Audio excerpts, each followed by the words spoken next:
Welcome to Spearo Diaries with Laura and Elise, two mermaids talking about spearfishing and ocean adventures.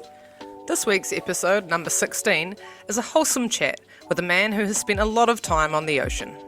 A dedicated Spearo dad, a skilled seaman, and a legendary storyteller, Matt Kaio. Let's dive deep. Okay, so we are here at the Spearfishing Fundamentals headquarters, the TAB of the Dark Horse. It's a weekly pub spot after training, and we just do find it a bit quieter in here. But, you know, at the same time, Matt did just win $47 on a horse, so... Yeah, boy. So we have had this chat in the mix since we first birthed the potty. Matt is our number one fan, and we are Matt's number one fan. So we're stoked to finally have you behind the mic. And we're excited to have some good stories with you tonight. Cool. And just to give our listeners a bit of context as to how we know you, and everyone's probably thinking, Auckland Spearfishing Fundamentals will get it, you all live in Auckland, but that is how we know you and our connection to you. Yep. But we know you to be a kind, supportive, fun and positive human to be around at the pub, at training, and on trips. Nice. And yes, a boat captain who is meticulously organised, your boat full of labels, very safe and a man of the sea. And we met you via the Fundamental Spearfishing Training Group, and we're just thinking back on some times we spent with you when we were planning the podcast, and thinking back to the Nationals comp trip we did with you. There was a whole lot of us staying in a house, hanging out, and I was also on your boat for those few days, which, you know, as enjoyable and safe as it was, it also consisted of me, I got an experience going through the hole in the rock, and that was really great. And then later on that day, I almost fell off the back of your boat half naked trying to get changed because Matt wanted to leave because the weather was meant to get bad. The weather was turning, we needed to go. and I'll never forget that. I was like, wow, okay, we pull the ladder up and we get changed later or as we go. But, you know, no one saw an Eiffel, so that's fine. And I also very vividly remember being yelled at you as you and Stu were outside in the drive at the team house, yelling at us to hurry up because you wanted to be at the start of the comp on time, which is fair enough. But I was in line for the poo toilet, and there was only one poo toilet at this shared house, and I had not had my turn. And I did, I think, leave the line and spend the whole day feeling very uncomfortable, but I did not want to piss Matt off because I was on his boat, so the ritual was not had. Your sacrifice is noted and appreciated. Yeah, poo rituals. And memorably too, I was thinking back that my actual first sighting of a kingfish in the water was with you. You and Kerry both shot one each, and I watched you guys second shot each other's kingies, so I thought it was super incredible. But I also saw my first sort of kingfish on my own. It's a massive one. It's still the biggest kingfish I've ever seen at Little Barrier. And you gave it a good steering down. And I steered it down and told you guys all about it. And but very, very impressionable dive going out on your boat with you that day. And it was a midday. It was. And we also both recently went to White Island with you, and again recall you checking on me when I was vomiting in the water and making sure I was okay, and you didn't even laugh at me in my face. So hats off, I didn't know what you were doing, and then it's like, oh, she's actually oh fuck, is she okay? Bracing myself on the float. Is she okay? And she said keep diving. Yeah. That's the most hardcore thing about Laura, actually, because she genuinely does get sick quite a lot. She says she doesn't, I'm over that. But actually she does get sick quite a lot, and she still goes hard, and it's one of the most impressive things ever. Anyway, this is about Matt. Forget about that. We genuinely just, we think you're a good vibe to be around, and we know you're a weapon in the water, and like Elise said, we're keen to hear some of your stories properly and record them for the people. A weapon? A tool? So, rolling into our first question for you then, Matt, how did your spearfishing journey begin? Where are you from? Tell us about that snorkeling as a child and the first gun at 11 after mowing lots of lawns. I mowed a lot of lawns for that. I guess, I'm from the Bay of Islands, from the far north. I grew up there, so water's always been around. It's been there. Actually, my whole life. Sort of played with spearfishing, got those little toy spear guns, the little 50 centimetre ones you could buy for like $30, and then graduated to a pole spear, and then mowed a hang of a lot of lawns and bought a second-hand spear gun. I was lucky enough to have a mate at school. His dad, Doug Stewart, who's actually just recently passed away, He was part of the New Zealand team and had really a heavy involvement with New Zealand spearfishing over the years. And Andrew, his son, we were mates at school. And when it used to go out, got the chance to go out with him and hooked. Yeah. So, loved spearfishing. Yeah, obviously did scuba, spent a lot of time fishing as well. So, that was kind of the start of my spearfishing journey. Sort of came back to it, went away from it, came back to it, went away from it. Bay of Islands is not a bad place to start your spearfishing journey. It is a beautiful place. What would you say now, from looking back, what is your favourite part of spearfishing? Oh, yeah, I think I told you guys this. It's like the adult version of Christmas. It is. Like, when you're a kid, Love that. you love your kids when you're Christmas, you can't wait, and I'm like, oh, something's good's going to happen tomorrow, and you can barely sleep. Yeah, time goes on, and as an adult, by the way, Santa's yeah. Whoa. Sorry, kids. R18 and over only. Yeah. We'll say it at the start. So, it's the night before, it's the day before, you're watching the weather's holding, it's going to be 5 knot variable, it's going to be mint, and then the night before, obviously, getting ready, and then waking up every hour. God damn it, I need to sleep. Keep waking up, rolling over, waking up, rolling over, and then getting up in the dark, jumping in the truck, and just going out and enjoying it. It's just beautiful days, flat water, clear water is even better. But even if it's shit, it's still fun. I love that you're that pumped still. Like, you literally are like a kid at Christmas. Like, not everyone is still that frothy about spearfishing. That's one of the reasons we wanted to talk to you, because you just that spreads to other people. It obviously spreads to your kids and your family and everyone who's around you. So it's awesome. Oh, it's good. The pre-challenge when you're driving out there on the boat and it's flat and you're like, oh, I want to get one of these. I wonder what's here. You don't know what you're going to jump in, and it's always a surprise. Yeah. When you jump in. Every time it's different. That's the best part, eh? Yeah.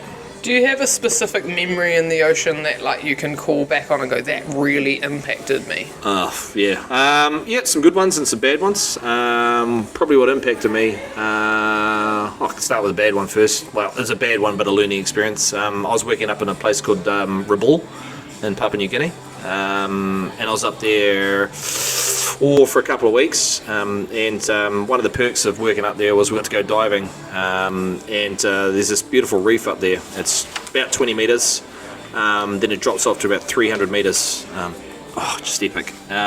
Beautiful clear water, and the guys that had been working there during the day had seen a whole lot of doggies swimming around, and dog-tooth tuna for the newbies, and some XL models. And me and one of the boys, we decided to go for a dive and swimming along the reef. Cool thing about this reef is halfway along there are 2 torpedoes stuck in the mud. And when you're swimming along the outside of the reef, you feel like you're floating in space. The cool part of the dive is that there's 2 torpedoes. Two torpedoes? 2 torpedoes. 2 Japanese torpedoes from that World War II. have not been blown up yet. Yeah. Oh, cool. Sorry, what? I was thinking about the fish part. Yeah. What? 2 torpedoes. Surely throw a rock at it. Just remember that. Yeah, the stuff left over from World War II. They're there. They're pretty obvious, but it was the 2 doggies, this pair of doggies that swam by underneath us, and I was just like, wowza. Okay, never shot a doggy before. Rushed a shit to the head. Breathed up, went down, and was chasing this doggy, and it was going deeper and deeper, and I was like, I can make it. Fired, hit it, good shot, and then just happened to look at my watch, and I was at 34 metres. Just over 34 metres. Lordy. For you at that time, was For you at that time, I never dived deeper than 15 metres. Never dived deeper than 15 and you went meters. to 34. 34. Clear water, went to 34. What did I do? Probably feeling pretty tight in the lungs. No, I fucking panicked. I panicked, I dropped my gun, and worst thing possible, screamed to the surface. Things get a bit hazy from here, but my buddy, you know who you are, bro, thank you. He saw me sambering, so like kind of a minor fit, probably about 9 metres from the surface, and he basically burned it over, grabbed me, and just as I came to the surface, and then the next thing I remember, I'm looking at his Adam's apple, and he's slapping me on the face, bro. And yeah, I think back, if he hadn't seen me, probably would have punched my ticket. So after that, it's sort of, I didn't do any diving for the rest of that trip. It's pretty scary. Yeah, it was. I was scared. It had scared the shit out of me. A little bit of reflection later on post that trip. I was started getting angry and annoyed at myself for putting myself in that situation. Getting annoyed that I was scared. Like I'd scared myself, and I was getting angry at myself for being scared. That I shouldn't be afraid of this. But I sort of took it easy on the spearfishing and sort of went back to rod fishing, and a little bit of diving. And then I came back, and then it was just sitting in the back there for a while that I was angry with myself. Stop being scared. So like it put you off, you mean scared, not just scared on the day, but scared it was that? just sitting there, and I'd lost confidence in myself. Yeah. And I just got angry at being scared, myself being scared. And so I decided, okay, let's do something about it. So I did a course with Ocean Hunter, a freediver, signed up, and if anything's going to get me back into it, I'm going to learn what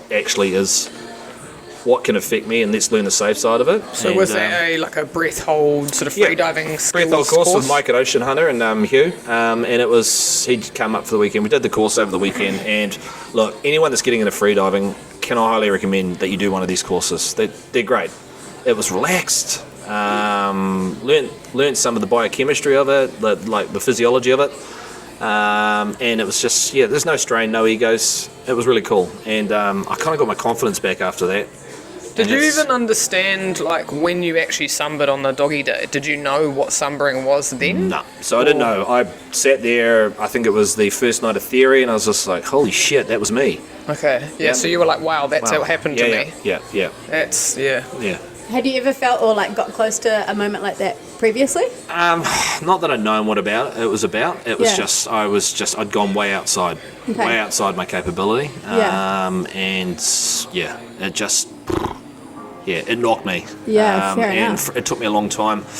I didn't admit it to my wife for a very, very long time. I was scared myself. I was embarrassed. I was embarrassed that I'd done that. And for obvious reasons, you don't want people that you care about who love you to be worried about you going spearfishing. So I can see why you would have not obviously my previous career in the Navy. Yeah, yes, you may have heard. Hey, you're in the Navy. Yeah. My previous career in the Navy. I was away a lot, and she doesn't need to hear about the dumb shit I've done, or the positions I've been in at work. To even hear you say that, you got scared and it knocked your confidence, I know that genuinely sounds horrific for you, but it's actually kind of nice to hear that a grown-ass man can sit here and say, these are the jobs of, this is my job, which is full on, it's intense, it takes a lot of courage, but that you can have a situation in the ocean like that you can recall and still feel that feeling and be honest about it, because I think it's good for people to hear that. Yeah, I guess having kids is sort of I don't have to be the man all the time. I just have to be dad. And be aware of your limits. So after a while, I got back into it, and that's kind of how I got back in and ended up where I am now, meeting you guys in the pool, watching you guys swim this evening. What a lovely sight. 50 metre lengths, 50 metre boom and tails, it ain't no thing. Tonight at training we had a table, and it was 50 metre tables. And there was a moment where Matt just goes, "Oh, you guys. 2 years ago, you couldn't swim 25 metres. Yeah, underwater, and it's just you're just smashing 50s and just I'm just going to do 50 tonight. I'm just feeling a little bit, It's nice. And I'm just wow, okay, yeah, cool. And you're doing 50 metre tables, which is, that's a feat.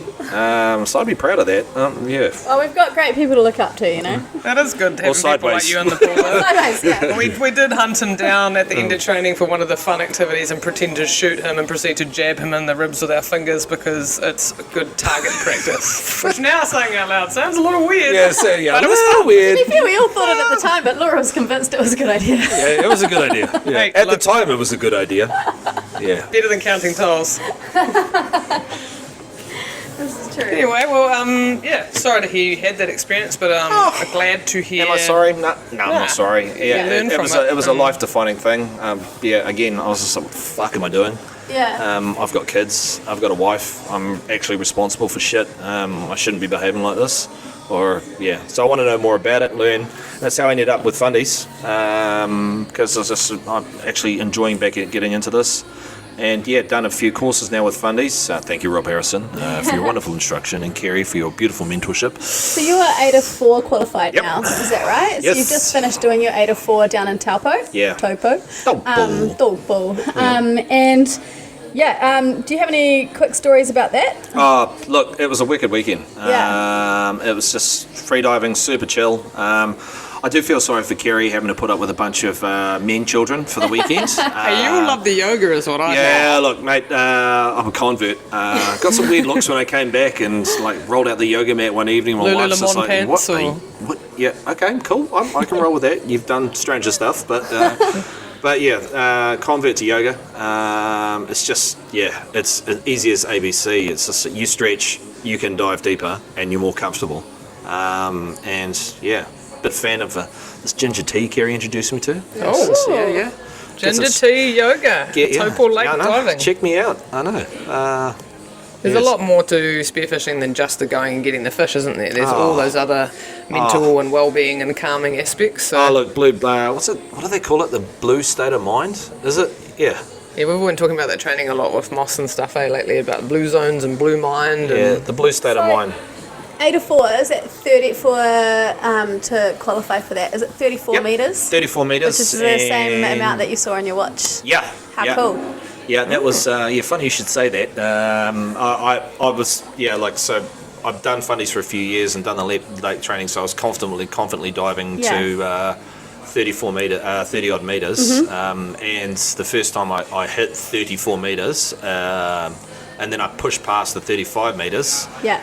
That day it was just I sat in the car for a little bit and had a little bit of a Yeah. check me out. How cool is that? What a moment. Yeah. So it was pretty cool. So and special chuck out to Stu Harwood and Simon because I was diving with them at the time. Yeah. And super chill. Some Hit very it, good, calm people. buried a demon.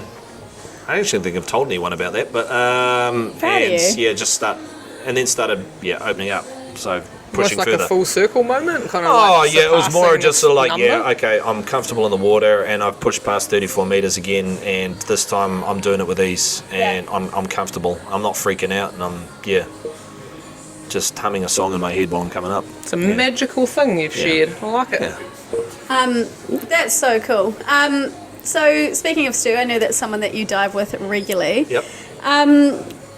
Would you describe Stu as your, or like, we know that it's Stu. Describe your ideal dive buddy, and Stu in particular. Is it because last time we interviewed him and we said, how are you doing at 7 a.m, he said, horny? Is that why you dive with him? I heard that. I was just like, wow. It's... Because he's pretty funny? You kind of click with people with diving. They're in the same zone as you. They like to dive. I'll dive with anyone. I know you've dived with me before. No, it was cool. Particularly enjoyable, like, okay, Laura, that boulder over there, we've laid a burley behind it. Yeah. Okay. Now, all you need to What's dive down a burley? is... No, was she my knew what first she attempt at was. snooping, And it it was was just terrible. like, okay, you see those two boulders there? Yep, swim towards them, get down low, and then pop out behind the boulder. Halfway up. Which rock is it? It's that big one. There. Okay, cool.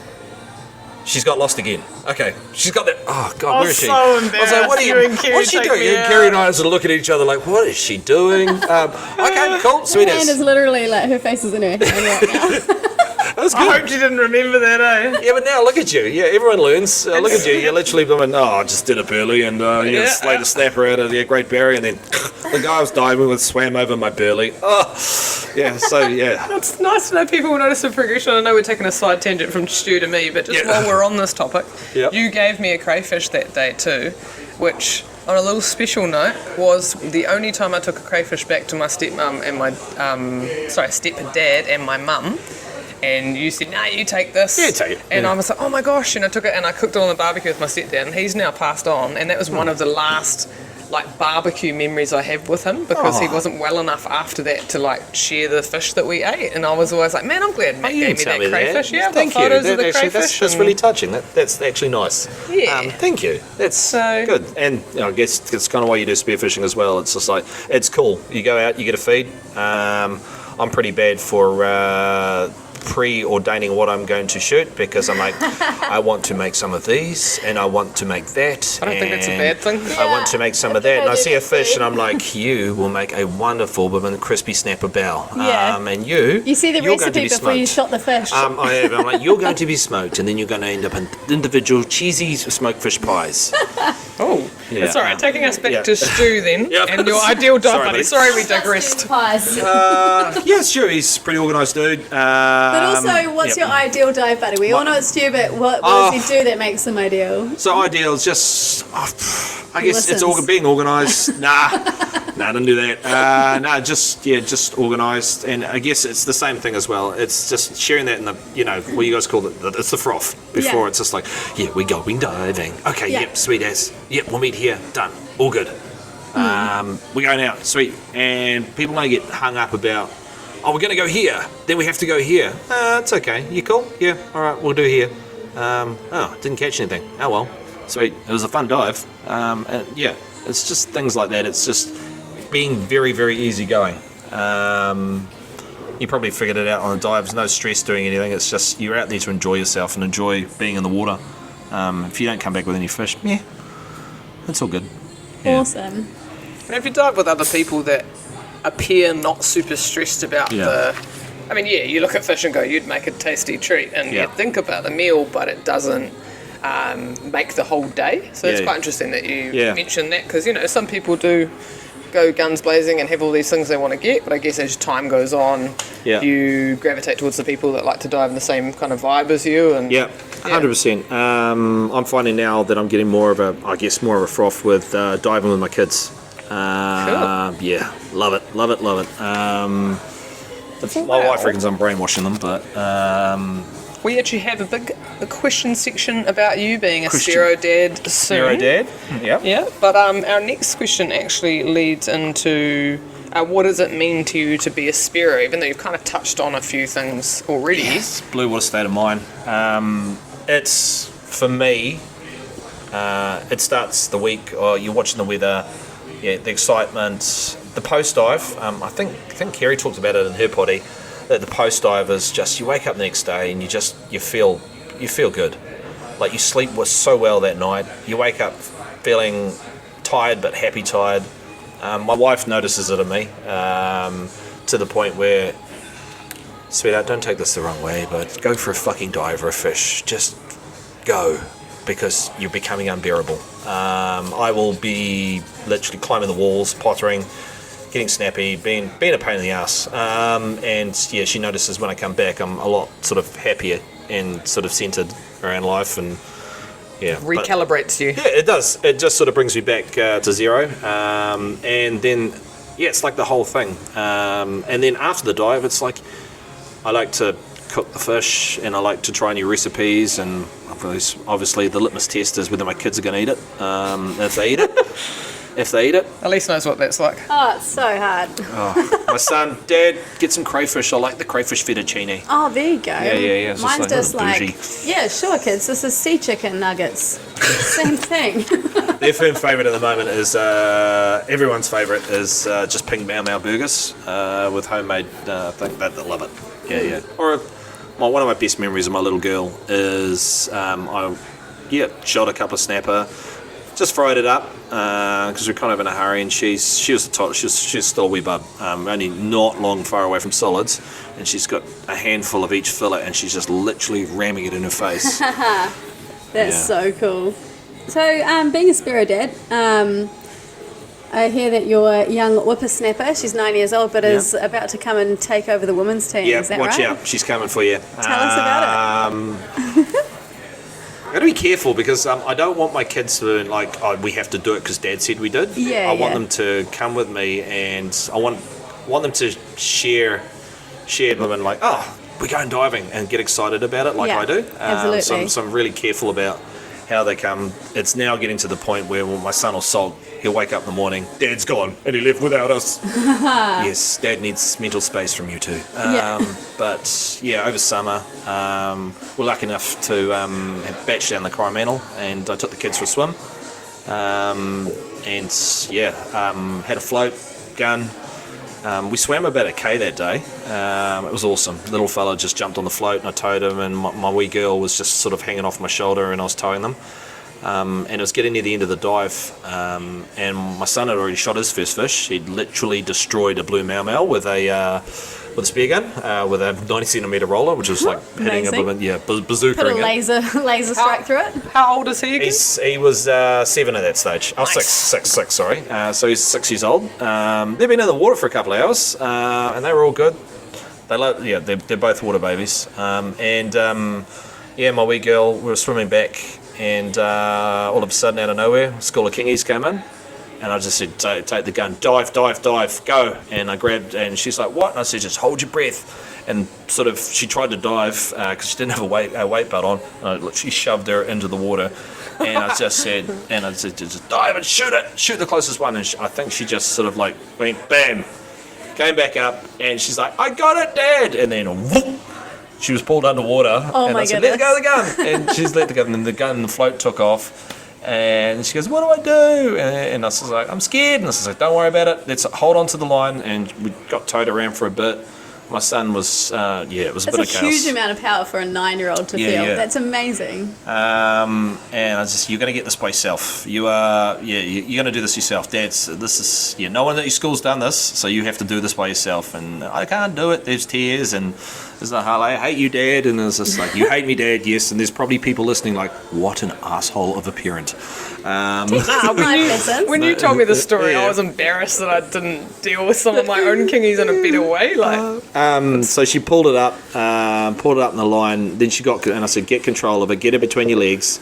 Dad will help you a little bit. And then I echoed it. There was tears, there's blood in the water, and this is horrible. And my son's like, why couldn't I get one? In the back of your mind, you're like, all right, sharks, don't come in now. They actually seen shark. I'm gonna die. My daughter's seen her first bronzy when she was, I think she was 6. We were diving at Urapooks. Right, there you go. And she'd gone for a snorkel with me, and she was pointing out, Dad, you should look there for a crayfish. You should look there for a crayfish. Okay. Sweet as. And lo and behold, one of the holes had a crayfish in it. And we were swimming back to the beach where my wife and son were, and big bronzy and it was one of the northern channels at Porkapuka, and it wasn't too deep. Yeah. Freaking big bronzy swam by, and I was like, wow. I've heard there's a big guy that lives there and swims around quite a lot, he's a local. Yeah, he swam by, and I was like, wow. Okay, that's quite a big shark. Probably Okay. the one that took my burley that time. Yeah, decision time. Do I tell my girl, and I was like, Mia, look, there's a shark. And then she's like, a shark? And I was just like, it's okay, they're afraid of us. And she goes, no, Dad, that's a shark. And I was like, Dad's going to walk by and watch this. I'm going to stick my finger in his bum. And so I dived down, and as soon as I got near it, it took off. And she was just like, I'm sorry, I'm going to poke it in the bum. That's what I said. I'm going to poke it in the bum. That's what Matt was really thinking. Yeah, and she was, stick it in the bum. I'm going to poke it in the bum. And of course, the shark took off. Yeah. We swam back to the beach. And of course she's loud like a dad, and from the end of the beach she's like, Mom, we got a crayfish. Yeah. And Dad stuck his finger in a shark's bum. Sorry. Yeah. And there's a lot of other boaties on the beach, and they're like, what sort of weirdo are you? And it's just like, yeah. Anyway, my girl, she got a kingy, weighed 11 kilos. She didn't think Dad was that nice. Hell yeah. She fought it herself. I okayed it, and then we got back to shore, and she was still, and I was like, trying to tell her that this is, no one at your school's done this, not even the teachers. Okay. How does she feel about it now? Well, she soon, we got back to the beach, and then I think everyone that we met for the rest of the holiday found out about it. And I said, hold your head up high. You did this. There's adults that haven't done this. I don't think, your mum hasn't done this. And so she's get a little bit of confidence. Trying to teach my kids to dive and fish and hunt, and particularly my daughter, because my theory. Yeah, I've heard this theory, and I really like it. Is that if I got this right? Yeah. If your daughter does some of those outdoor pursuits and some of those wild things, and is equipped at those things, it will like keep away any of the useless dudes who can't handle a woman. Yeah. Who If they're is good at challenged those by things. it, if they're challenged by it, then they're probably not the right dudes. But if there's some dude that's like, yeah, man, let's go for a dive, or let's go out hunting, or let's go forward driving, or let's go camping, or something along the lines of that. And My she's dad quite would high comfortable. five you on that also. That's probably the dude that Dad's probably not going to want to punch in the head. And hopefully, but yeah, all these outdoor pursuits that I try and involve my kids in, it's just, yeah, we've got something in common. It's like forming a friendship and, yeah, keeping them engaged. Yeah, and just day-to-day life. Like, once you know that you can shoot a kingy and land one, I Yeah. feel like day-to-day life seems a bit more easy. I don't know. Yeah. Well, you can look after yourself. Yeah. It all comes first. You can feed yourself. One Yeah. day, if we get her on the podcast when she's older and she makes a New Zealand team, we can be like, what is one of your first memories? And she'll probably tell us about her first kingy. My dad is an asshole. He yelled at me. Yeah, he yelled at me a lot, and he told me to stop crying and get on with it. Yeah, so yeah, it was probably very, very. So I want to know about, like, you've got a pretty huge life in the ocean. Your career revolves around it. Your hobbies revolve around it. So you, for 25 years, I believe, were in the Navy, and now you're a contractor. Yeah, I'm a contractor of Silver Soul. More money, less problems. Cheers, Biggie. Beautiful. Yeah, so I was 25 years in the Navy. I started as a sailor and then commissioned to be an officer. Yeah. And was fortunate enough to have some really, really good opportunities in there. One of them was diving in some tropical places and far-flung places. Yeah. So, yeah, Fiordland, Three Kings in New Zealand, coastal diving around New Zealand, the islands, diving the Seychelles. Amazing. Yeah. So that would have given you plenty of opportunities to dive. Were you allowed to dive in your off time? Or? Oh yeah, 100%. Cool. Yeah. And was anyone else there to dive with you? Yeah. Cool. Yeah. There's probably a few listeners out there like, all he seemed to do was go diving or go fishing. Yeah. Bring it back to the boat. The boys would have been happy as. Yeah. You got to dive in the Solomon Islands as well. Yeah, dived the Sollies a few times, and it's one of those places I want to go back to. But I think the next few missions, I'm heading to Tonga next month for just over a week with some boys, cool. with some mates. They've been mates for about 30 odd years. Do a bit of game fishing and hopefully get on some yellowfin tuna. Wife and I have kind of been talking about going to Niue. A friend of mine's been up there recently. I've heard some amazing stuff about Niue. I've got this mental picture, and I get these mental pictures in my head, and like, this is going to be a good idea, and this is what I want to achieve. Yeah. And it's just my two kids, me and my wife, in the water with the humpback whales. Oh, Cool. that would be Ticks. cool. Yeah, tick the box. Well, not really a tick the box. It's like Can you life adopt experience. me? Can I come? If you can unpack get a a dishwasher, nanny? if you can unpack a dishwasher without complaining and coming up with a million different reasons why. I love dishes now. Yeah, we've talked to Sophie recently in an interview, but also like Simon from our club's just got back. Yeah. Like, no one I've talked to has said that Niue is like a bad idea. Like of all the different small islands in the tropics and stuff, everyone's raving about it there. Yeah, I've been been to Niue through work and didn't get any diving in, but it's just it's not resorty. That's the feel I get from it, but it's super chill and you can make your own fun. Yeah. And a friend of mine, obviously, he came back recently and just posted the pictures, and it's just pictures of him and his kids swimming in rock pools, snorkeling, swimming with humpback whales, hunting coconut crabs at night. And I'm like, Oh my goodness. Yeah. Oh, that sounds perfect. Yeah. My brother's godchildren are from there, so maybe I should hit him up and go stay. Yeah. So good. Well, taking us on to things you've actually done, because that's a dream one and that sounds glorious. Can you give us a diary entry, so Spearo Diaries diary entry of your best days diving? It sounds like you've had heaps, but if you had to hone in on one, do you have one you can choose? I don't know. Had some good ones for different reasons. If you're talking about being in a wetsuit and diving, the first time I took my kids in the ocean, both times, that's memorable because, one of them shit themselves, but I won't. Which one? But hey, look, just taking them in the ocean, but one springs to mind. Stu's like, oh my god, this guy's got an obsession with me. But I was out with Stu and another guy, Sean, and Yeah, we're at a little barrier, and dived little barrier heaps, but it's just one of those. It was a perfect day. No winds, visibility was just off the chain, and yeah, there was kingies, there was crays. It's just the water was just perfect, and it was like 3:30, and I was like, man, I don't want to go. We've been diving all day, and I do not want to go. Everywhere you look, there was like a fish that you wanted to shoot, or it was just, and then just even sit inside the boat, zero wind, summer, and I was just like, day. oh, yeah. And it's, you get those days, and they're just amazing. Endless summer. Yeah, honey. Etched on your memory. Well, we had a couple of days that we have heard of about that you dive that we want to ask you about. Yep. And, one of them is your yellowfin tuna in Fiordland. Now, bluefin. It was a bluey. Oh my gosh, yeah, it was a bluey. Research it was a bluey. ruined. Yeah, I was fortunate enough to go down a trip to Fiordland for a week of just diving and walking around the bush, scaring the shit out of deer. We'd just come from, I don't know what we're doing. We just got from a little historical trip around Pickersgill Harbour. Right. And we were jumped in, and the skipper's like, yep, you guys want to get some crays for dinner? Hard. Okay, let's go. And we're pulling on our wetsuits. Like, another cray dive. It's not like you don't see crays that often in Fiordland. Yeah. And all of a sudden, I think it was one of the deckhands was like, there is bluefin jumping outside in front of the boat. I mean, what, bluefin? Holy shit! Finished chucking on my wetsuit, was down, jumped in straight away,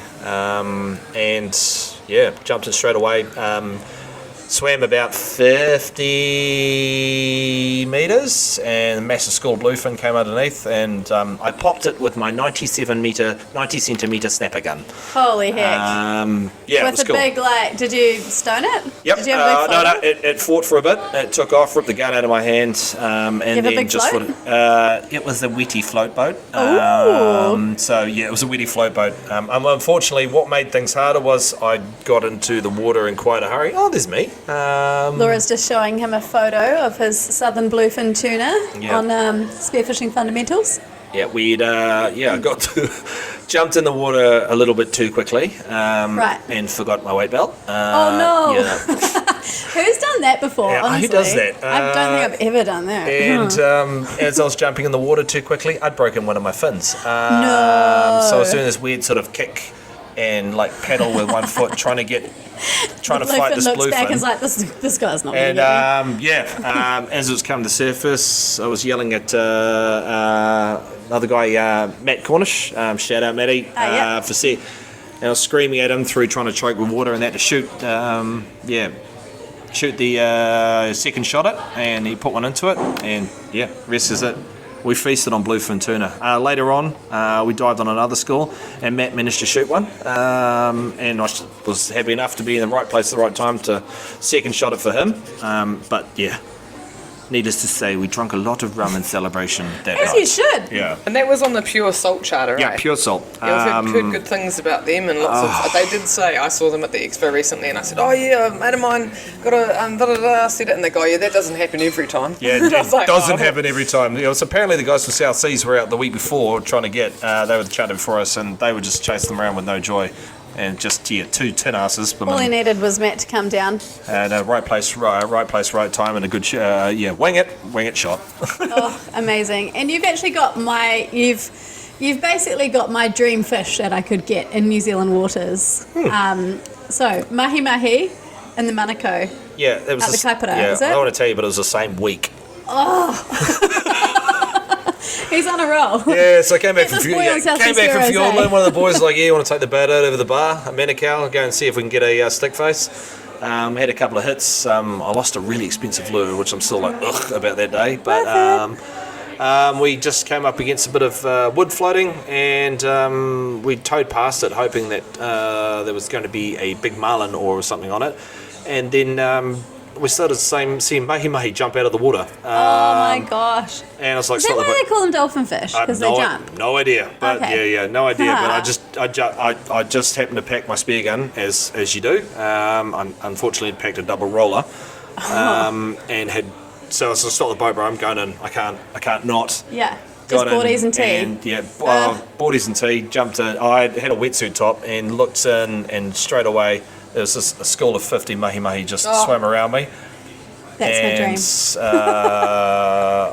I pointed my gun. I was like, holy shit, and pulled the trigger and fucking missed. Oh no. Yeah, 50 mahi just went and the spear. They're like, and I was like, oh shit. So mad panic, reload the gun because they're still swimming around this wood. One of the boys, he brought the boat back around and towed the lures in again, and loaded and then blew. Loaded it and literally wind up a fish, shot it and plugged 3 fish in one shot. No. It was like pop, pop, pop. Oh crap. Shit. And one got off, but yeah, got a couple of mahi. Sorry. Did you get 2 in one go? Yeah, 2 in one shot. Oh my god. Yeah, 2 in one shot. It's alright. Yeah, it was all good. But Holy hell. yeah, well, you fire a bazooka into a balloon crowd and something's going to hit. So, I don't know. Sometimes I feel like I've done that and just completely missed them all. That's pretty rad. Yep. So. But mahi, oh yeah, wicked. It's the first time my kids actually got to try raw mahi. This is nice. What is this? It's not cooked. It's raw. Wow. I like raw fish, Dad. Good. Yeah. Feel like plenty more where that comes from. Kids. Yeah. Oh my goodness. Yeah, we've, Elisa's obsessive. I'd love to get a mahi as well, but we just heard that not many people get them in New Zealand waters, so that's just that whole other step up of a very cool fish, but also just, especially when you're not expecting it, when you're not like, right, I'm all kitted up to go and find this particular fish. The fact that it is like sudden, that makes it more exciting, I reckon. Yeah. I'm sorry you had to go rod and reel fishing just to get one though. Oh, it's fine. It's fine. Yes, I'm a closet reel fisherman as well. You're allowed. Yeah. I also, upon our research on you, Matthew, you've quoted somewhere in a fundamentals interview that the Three Kings was your. That's a good thing. That the Three Kings is your favourite area to dive. Has that updated since you answered that? To be honest, love diving. I'll dive anywhere. Three Kings is just, it's beautiful up there. It's remote. The water's clean. It's deep. There's big fish around, and it's got quite a bit of history. Bit of a history nerd, but. To be honest, now the more and more I do it, my favourite place to dive is right next to my kids. They are just... I love that. Yeah. They're really funny because they just they do not understand the word stealth at all. Just be quiet. Be quiet. Okay, like stop splashing. On us. Yeah, stop splashing. No.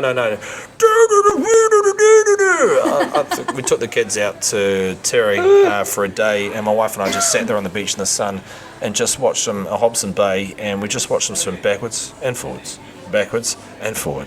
and everyone else is enjoying the sun, and you can just hear my kids screaming through their snorkels.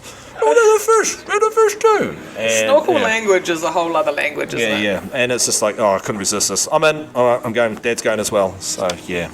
But Three Kings, amazing. Harrowby Golf on a good day, sick. Coromandel, Northland, even Welly. Welly can be really good. Yeah, Welly can be good on a good day. Yeah. So, one question. We have here, Laura's really good and really prepared for interviews. She is. And she printed this out, and it says, tell us about the time you were. And there's a couple different options. Oh, and they're all pretty good. I've just read that. I should have read that thing. I have a little read there. Surprise! Fuck. I can read them out for you if you want me to. We don't have to cover all of them. No, so you've got the option between being rescued by the Coast Guard, a big significant bory, surveying all the scallop beds in the Gulf. Or retrieving dead people. That ended up in national embarrassment, the Coast Guard one. Yeah, let's go there. Yeah, Tell us about that. It's one of those days we decide to call a couple of like-minded people. The weather's looking good. Let's go to the Mokes. Beautiful. Punched out to the Mokes. This is your brand new motor? Is that right? It was a pretty new motor. Yes, it's definitely still under warranty because that comes into play later on. So we punched out to the Mokes, had a brilliant day out there, shot some fish, enjoyed it out there. If you dive out there, you know what a... It's stunning. Yeah, this is on our doorstep. Yeah. And as it come time to leave about 2 o'clock, I was like, better get back because I need to be back by 6 o'clock that evening, otherwise it'll be a chilly reception at home. yeah, my wife and I have this thing. Are you actually at the boat ramp or are you lying to me? Are you actually leaving the boat ramp? Oh, there was a line at the boat ramp. Really? Was there a line at the boat ramp? It went all the way out to the mix. Yeah, because Golf Harbour has a weekend, you know. Ah, does it? No, the fact that you said that, it doesn't. I don't know whether it does, but you're lying. But yeah, so we got out there and it's time to leave, and the old motor started, and then the alarm went on the motor, an overheat alarm. And we crawled back into anchor just below the lighthouse, and I was like, oh shit. Had the... So for those who haven't been to Mokuhina Islands up by Auckland, diving there, just giving a little bit of a picture. There's a set of islands that are pretty exposed. There's not really many places to tuck into, and there's a prominent lighthouse that people always point to and say, oh, I know some people who've had to like stay the night here and tuck in here because you can't get back. Because it's quite if the weather turns to crap and stuff from the Mokes, it's actually pretty arduous journey back. So that night it was forecast to pump up to 25 knots, and I was just like, holy shit. So we got there, and lucky there's a dock boat out there. Thank you, Craig, if you're listening, mate. And he saw me with my engine cowling off, and the engine's modern enough that it was giving a fault code. The guys at Brett's Marine were trying to help me, and I was just like, yeah, look, it's doing this. He's just like, look, I can't tell. Have you tried this, and this? Yep, tried it. Yeah, look, mate, it sounds like your engine's gone to safe mode, which is just, it won't get you above 2,000 RPM without stalling. The dock boat that was out there, he said, look, mate, do you need a tow? You're okay. And I was just like, mate, I would love a tow, because we called Coast Guard, and if you're planning to travel to the Mokuhina's, kids, it's outside of Coast Guard rescue radius. Okay, so if the Coast Guard is called, okay, they have to come from Kaio, and then you have to pay the extra. So what is the distance that you can get rescued? About 35 miles. 35 miles to I was see at 38 miles. Get rescued by the Coast Guard. 38? No. So Craig, Great Barrier, interestingly enough as well, if they can't stand up Great Barrier Coast Guard, they have to stand up someone from Kaio. And look, I'm not hating on it because Coast Guard, they do a freaking amazing job. Yeah. Put it this way, Bloomin', get a Coast Guard membership. Get a Coast Guard membership. Get a Coast Guard membership. Yeah, absolutely. If you own a boat, get a Coast Guard membership. But yeah, so we got towed to Great Barrier, and then fortunately, I have a few friends in Coast Guard, and I wasn't getting much from the call centre. Guys that serve within the Navy actually, rung out and said, hey mate, what's going on? And he says, oh look, they're standing a boat up for you. It's going to cost you a bit. And I was just like, yeah, fuck, I don't have a choice, do I? And I said, oh well look, we're going to relocate to Port Fitzroy. Said, cool, the boat should be with you at about 1700, 1800 that night. So we ended up, and like the crew came out from Kaio, and look, shit, I don't mind saying it, I've got a lot of experience towing other ships and boats, the guy that was driving the Coast Guard boat was he knew what he was doing, and we got back to the boat ramp. Who's we, by the way? Who were you with? Kerry, and had to cuddle up. I was told Kerry. It got a bit cold, so we all cuddled up. Kerry's a bit cold, so she got to sit in the Coast Guard boat. Me and another guy, Sean, we were just laughing our asses off in the back at the whole stupid situation. We got towed back, got back to the boat ramp at midnight. I rang my wife out there and said, look, boat's broken down, and she was just like, oh, for fuck's sake. You okay? Yeah, okay. And then I said, were you worried? She goes, no, you can usually get yourself out of trouble. Yeah. And you know what you're doing. But part of the thing was, mate, Rob, if you're listening, from Coast Guard, he rang me after, and a couple of days after, because I was staring at a $500 bill. $500 from Coast Guard, and I was like, ugh. And Rob rang me and said, hey mate, just really keen to get you in and talk to the comms people, our comms people, about your experience. I'm gathering it was good. And I said, yeah, it was really good. And then I said, dude, you wipe that 500 bill, I'll be a bitch. He rang back 10 minutes later, guess who's my bitch? And I said, have you word you'll do this for us? And I was thinking it was like a Facebook campaign or something. Yeah. And then 2 days later, some chick from 7 Sharp rang me up. Hi, I'm so-and-so from 7 Sharp. 7 Sharp, the what? The show? Yeah. So the team of Coast Guard said you're willing to give an interview. Really great story angle, and I was just like, This is the captain. dude. Yeah, this is the captain of a naval ship. Yeah, so That's why they honed in on it, Yeah, 100%. So yeah. So what do you do in the Navy? I do this. Okay, sweet as. Rob, our sources tell us that you've commanded a few ships in the Navy, and I was like, yeah. And you joined the Navy, and actually you spent 8 years as an engineer first. Yeah. So their angle was obviously, no matter how experienced you are, you're going to need Coast Guard. And fair play, yeah. I made a tweet of myself on national TV, but hey, look, Coast Guard, it saved my ass. It's only $120 or so. Honestly, it's similar to you sharing your Samba story. I don't think you're a twat. I think it's good for people to understand that even if you are really experienced and able, that these things can happen to people. Yeah. Did I get paid out of work? I don't think it's actually stopped. But such is life. But yeah, a positive story. But it was tell you what, when it aired though, my phone just lit up. It was just like, you are a knob. No way. It is what it is. Sometimes things just happen, like... Yeah. Yeah. I mean, we've run out of gas near Little Barrier. Oh, good times. Yeah. It happens to the best of us. It does. Yeah. It was with the best of us. It's pretty hectic. But I'm glad that you did get your money back, and I'm glad that you were a good face for Coast Guard, because you got a face for TV, Matt. Yeah. It's one of those. Some of us have got voices for podcasts, not faces for TV. Voices for radio. I was like, we got good voices for podcasts.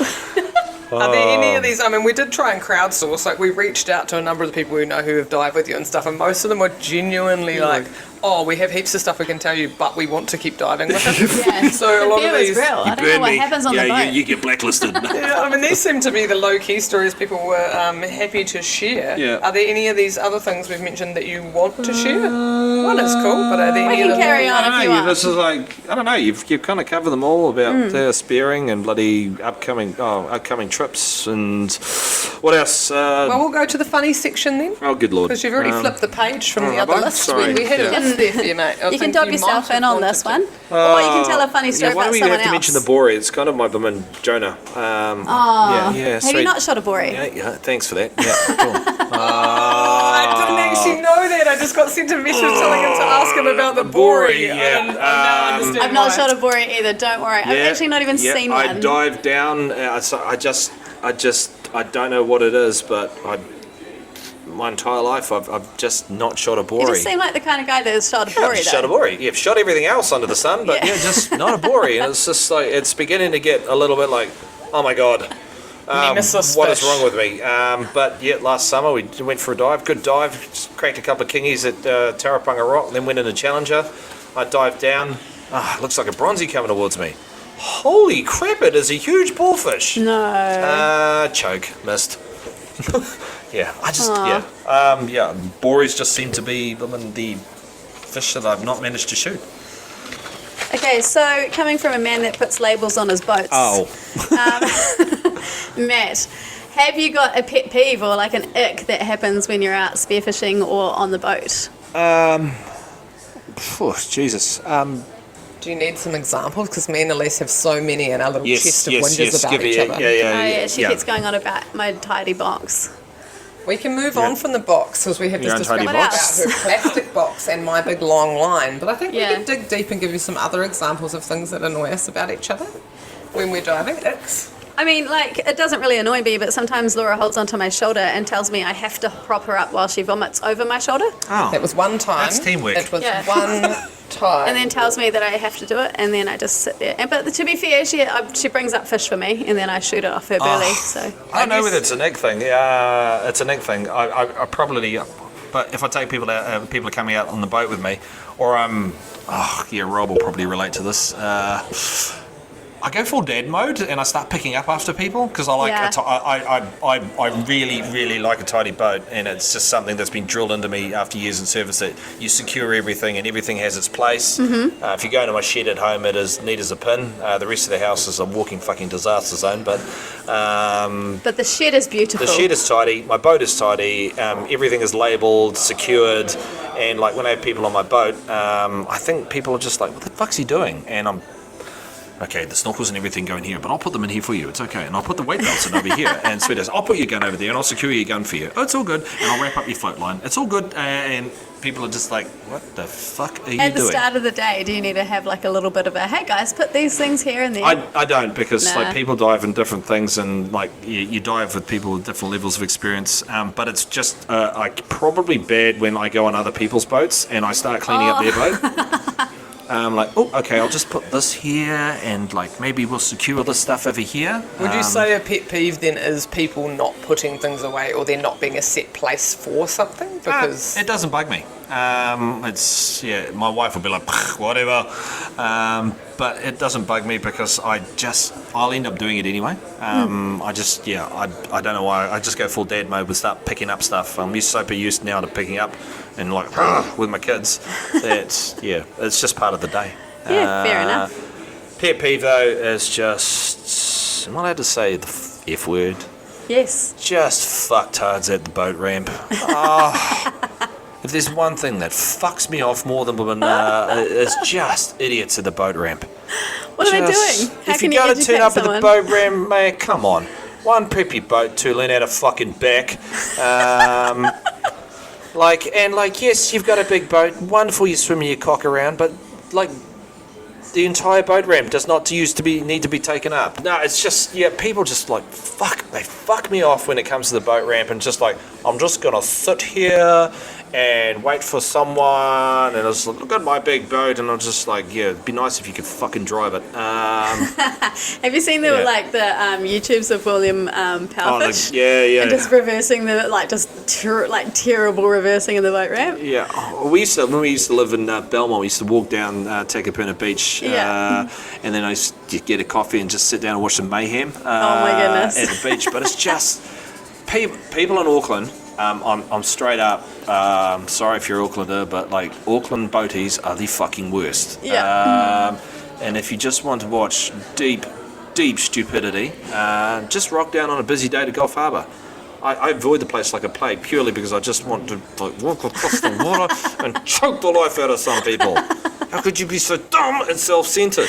So you reckon like maybe when people do their boat masters or Coast Guard course, you should add in like, boat ramp etiquette? Yeah, I'd like, oh God. Blast people with you. Yeah, I went out with a family and I'm just like, my wife's like, stop swearing. Stop swearing. Did you just say the C word? And I was just like, yeah, but I'm telling the truth. That guy right there. So in case there's some Muppets out there who I call them Muppets friendly, I don't own a boat, so I should be respectful. But if you could give people some tips to be better boat ramp people, what would you tell them to do better? Be prepared. Think about someone other than yourself. Like, prep your boat before you are. Parking your boat in the middle and then deciding to prep it, not a good idea. Make sure that your shit is in one sock.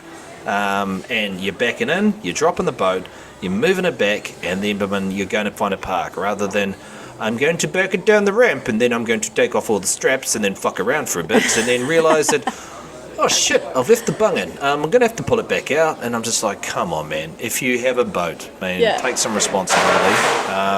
The other one that, I don't know, it's an irk because I've unfortunately had to go and find dead people in my last job. That life jackets, man. Fuck.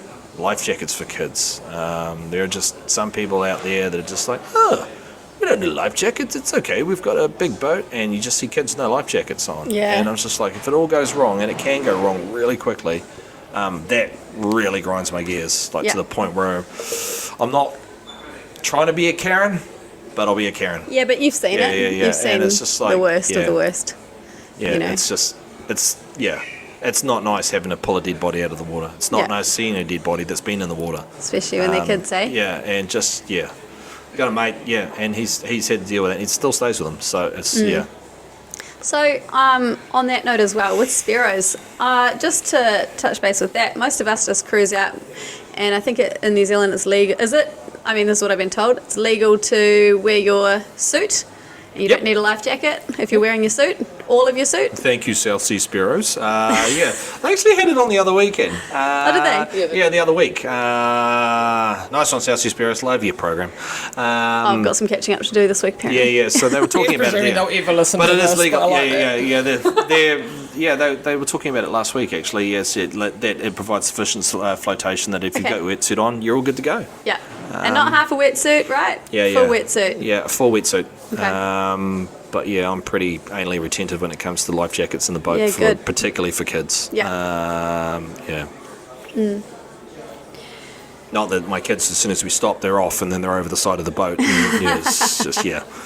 That's a little different. Yeah. Have you got a dive day ritual? Dive day ritual? Looking at weather is like literally obsessing over the weather. And I don't really have dive day rituals. It's preps. Get the boat ready, point the boat in the right direction. I guess my dive day ritual is making sure that all my gear is ready in the morning, so when I get up at holy shit it's early o'clock, I'm not making a racket and I don't wake my wife up, because if I do wake my wife up, I will get a very angry text and I will come with a somewhat frosty reception when I get home, after I've lied to her that how long I'm coming home. And said you're at the boat ramp when you know the boat ramp. Yeah, after I've maybe extended the truth past believable. I'm not surprised that your icks and your dive day rituals indicate your very organised, meticulously, sorted energy. But it's a good thing to be in a Spearo life. Yep. But he's still fun. Exactly. How you He's like fun. He's like It's fun still fun, organised. but he's just organised fun. just- Put that there, I'll That clean comes it from up like after a you. full ADD person. He's organised, but fun. Yeah. Karen, who also lets her hair down on Fridays, Karen. Yeah. just slightly. Yeah. Oh, so I think it was one of your potties at Jamie, is it? Yeah. And he's like, I love funny boat. I said, I could get to know that man. Yes. He could, yeah. Slightly inappropriate, tick. And yep, he loves a tidy boat too. Good. Yeah. He's your man. Well, Stu, he's a captain as well. Yeah, Stu, loves a tidy boat as well. I thought you guys had orbited each other. I didn't realise you and Jamie hadn't met yet. no. Oh, well, we'll have to set that up. Stuart Island, man. Come stay at our house. Well, rolling into hot tips, lots of advice from you already, but if you could go back to the start of your spearfishing and give yourself a tip, what would it be? Do a course. Do a course. Learn about it. Do a I did safety it. freediving course, do a breath hold course. Yeah, do a anything? breath hold course. Learn how to do it. Get to people, talk to some people. I was lucky again with a guy named Doug Stewart who took us out, but I just... Yeah, do a course. Learn the physiology of things. Like I'd been scuba diving since I was old enough to get a ticket at 15, I think it was. Probably should have been studying for school cert, but I hadn't really done anything around freediving. It was just I can hold my breath for a long time, and just understanding why you're doing that. And like the more advanced the freedivers course, like 8 or 4, you learn a lot. Yeah. Okay, and knowledge is power. It's just like, I feel so much more comfortable doing stuff now because I know what's going to happen when. Yeah. I've seen him rescue someone at training, swimming, and was so fast onto it, faster than I'd even realised that he was having a little issue, so. Yeah. Would you say that you're the type of person you're talking about, you're doing these courses and continuing to learn? You started out spearfishing early, you've done all this stuff in your career, but as I'm hearing you speak over the last hour, I'm actually realising that you're quite learning focused and you have to keep challenging yourself. Would you say you're still learning in every time? Oh, you're always still learning. Like you go to a different place in the world, you're going to have to, I listen to your pods and I'm like, connect with that. Just learning, you go to different places, you learn different fish behaviour, challenging. Quite enjoy the free diving aspect of it. Now it's just like, okay, I can push a little bit deeper, but I'm going to do it safely. Guys like Rob Harrison, I can't rave enough about the guy when it comes to he's really good at just pushing.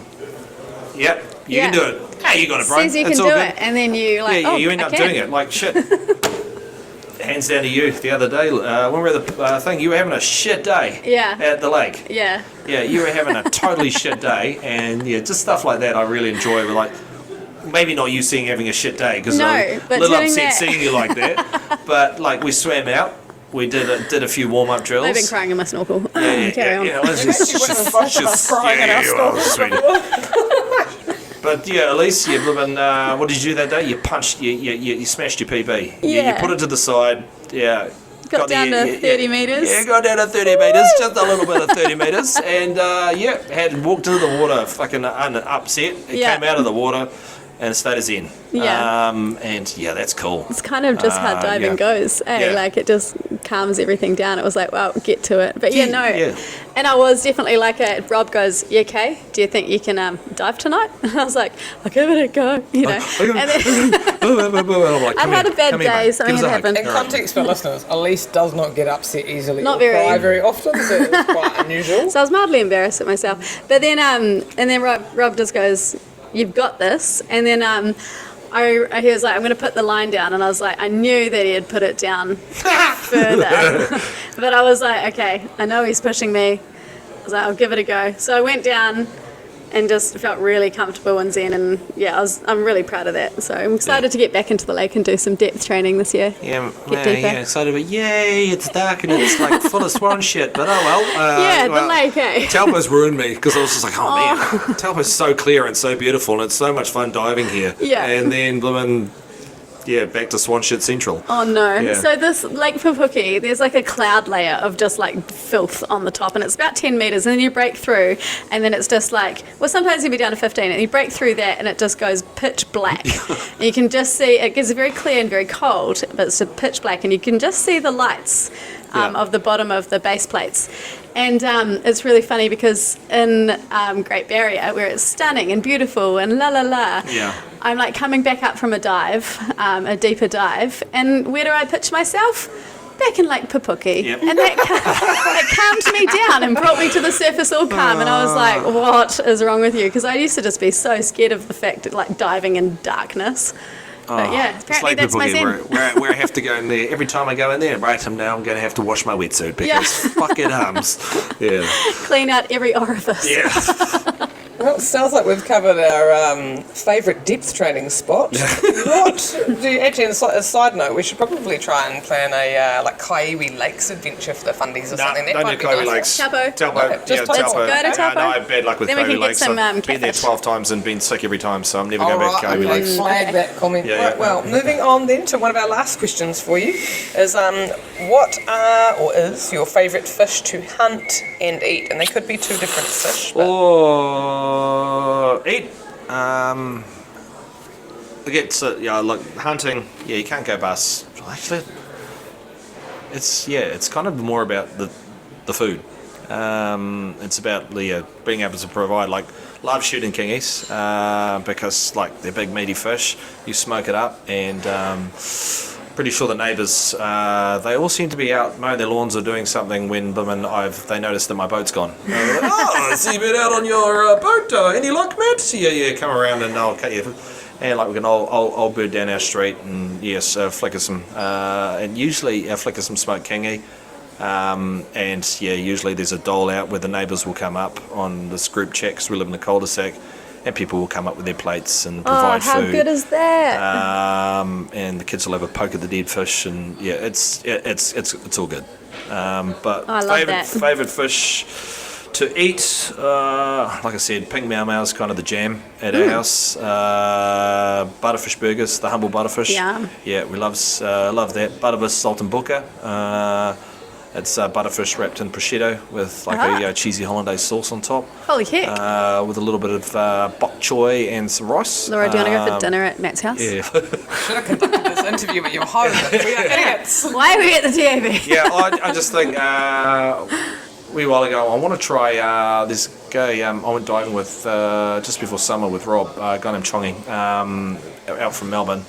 He's a fiend for cooking, and he's got this wicked. He's got a wee YouTube channel, but yeah, kingy head curry.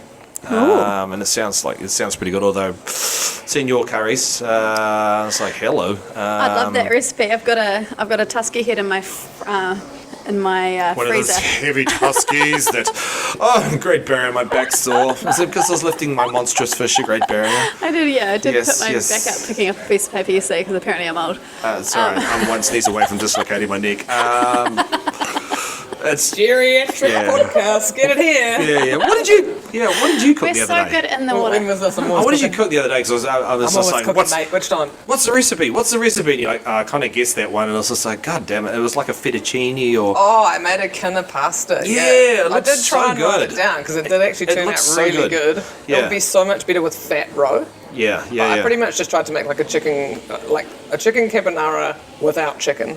But with And I also, it was good. We'll do it again. Yeah. And then when we do a catch and cook, I'll have to. I'll plan on doing that. pasta. Yeah, I want to do that one, and then just like feed it to my family, and then tell them afterwards it was, you've eaten kinna. Yeah, see, I've never really eaten kinna except like once or twice in the water, and I thought, no, Yeah. I need to learn to cook with this. Yeah. And now I would definitely do that again, and just same thing, like trick people into it, and be like, well, you just ate kinna, now you like it. Yeah.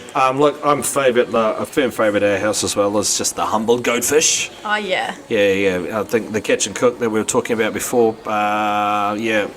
Just popped a couple of goatfish and just whole deep fried, shallow fried goatfish and And peanut oil. Peanut And oil, then you it's do little- mango along the a bottom. little bit of mango and pomegranates and garlic infused sweet chili. Smash that. Usually shoot about 3 or 4 of them, and then just put in front of the kids, and it's just nothing. I guess for me, it's the hunt is great. Yeah. But the prep is also just as rewarding. Seeing like being able to cook it, and like the family just destroy it. It is good. And also it's nice hearing the kids like, who's cooking? Dad's cooking. He went diving. It's gonna be yummy food. Who's cooking tonight? Mum. Ugh. Laura's weird with fruit, and like I made that for her once without me actually realizing that she like gets a bit scared of fruit. Fun fact. No, she can't have the mic. It's terrifying. So yes, I made her that goatfish after hearing your recipe, and Yep. she smashed it. It was Yep. good. Yeah, you sent us a really the coconut detailed as well. rundown. Yeah. And I thought, it's one of those things where sometimes you read a recipe and you know if you take one of the ingredients out, it probably won't taste the same. Yep. And so I was brave, and it was my first goatfish, and we went out with Simon, and I Yeah, thought, I that's don't it. really want to tell my new friend that I'm a pussy with fruit, so I think Yeah. I just ate it. But it was mango, it wasn't too scary. Not like a The fruit, banana. yeah. Oh, it's beautiful. So there's many vision fish. The hunt is great. But end of the day, it's about cooking the food, the providing. Yeah. What's his name? Tour, hunt together, provide. Yeah. Or something like that. Yeah, it's that. Yeah. Have you got any things you'd like to finish on with? Yes, I would actually. Yeah, I I thought have you it. might have a little I something might there. have a little something. No, just well done to both of you.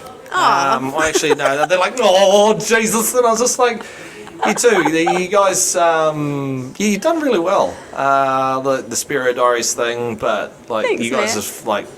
You really sort of you add the froth.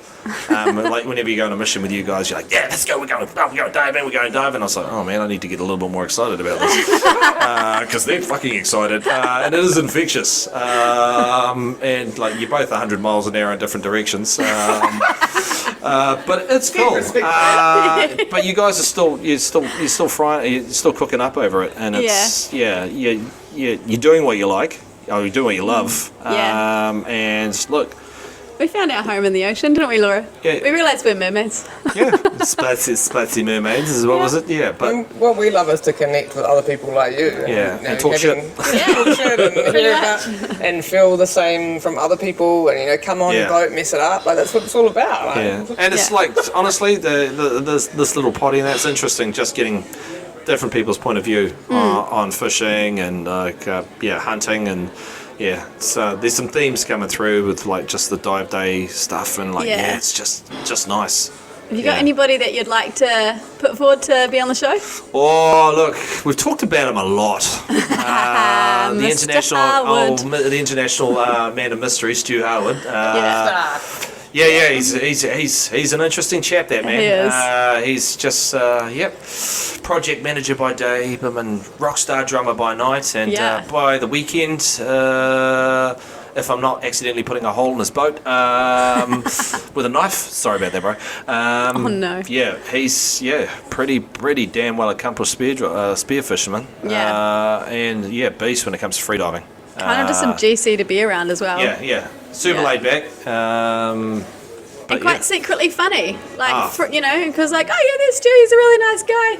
And then once you get to know him a little more, he turns out he's probably the funniest person we know. Yeah, 100. I think it's the cool thing about talking to you. Even though we've heard a lot of tidbits of this, it's different when you get to sit down and actually be like, okay, it's just us two or three having this conversation, and we're not in a rush, and you're not in the middle of having dinner with other people and stuff. And it's that you do actually get more to the story, and we learn a bit more, and that'd be really cool to have that and time with Stu as well.